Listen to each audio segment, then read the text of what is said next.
Hello बच्चों, चलिए प्रश्न को समझते हैं। प्रश्न है, निम्न में से कौन सा कथन पैराथार्मोन के लिए सही है? पहला कथन है, यह रक्त में कैल्शियम के स्तर को बढ़ाता है और अस्थि में कैल्शियम संग्रहण को कम करता है। दूसरा कथन है, यह रक्त में कैल्शियम के स्तर को कम करता है और अस्थि में कैल्शियम संग्रहण को बढ़ाता है। तीसरा कथन है, यह रक्त में ग्लूकोज के स्तर को बढ़ाता है और अस्थि में कैल्शियम संग्रहण को कम करता है। आखिरी कथन है, यह रुधिर के शर्करा स्तर को कम करता है और अस्थियों में कैल्शियम संग्रहण को बढ़ाता है। चलिए इस प्रश्न की मुख्य अवधारणा को समझते हैं। पैराथायराइड ग्रंथि से एक हार्मोन स्रावित होता है।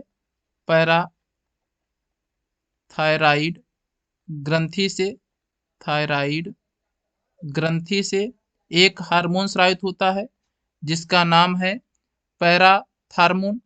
और ये जो पैराथार्मोन हार्मोन होता है, यह हार्मोन रक्त में कैल्शियम के स्तर को बढ़ाता है। रक्त में कैल्शियम रक्त में कैल्शियम के स्तर को बढ़ाता है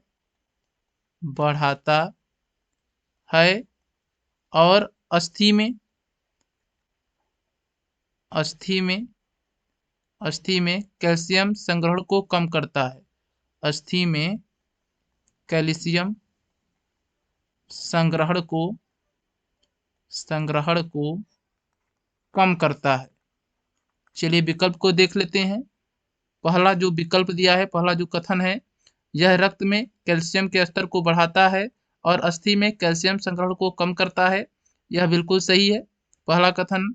दूसरा कथन है, यह रक्त में कैल्शियम के स्तर को कम करता है और अस्थि में कैल्शियम संग्रहण को बढ़ाता है, यह जो कथन है विकल्प है गलत है, क्योंकि जो पैराथार्मोन होता है यह रक्त में कैल्शियम के स्तर को बढ़ाता है और अस्थि में कैल्शियम संग्रहण को कम करता है, जबकि यहाँ पर ठीक उल्टा दिया हुआ है कथन में। इस कारण से दूसरा जो कथन है विकल्प है गलत है।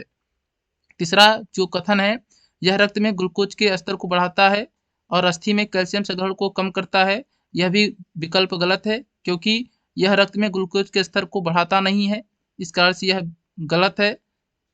आखिरी है, यह रुधिर में शर्करा स्तर को कम करता है और अस्थियों में कैल्शियम संग्रहण को बढ़ाता है, यह भी गलत है।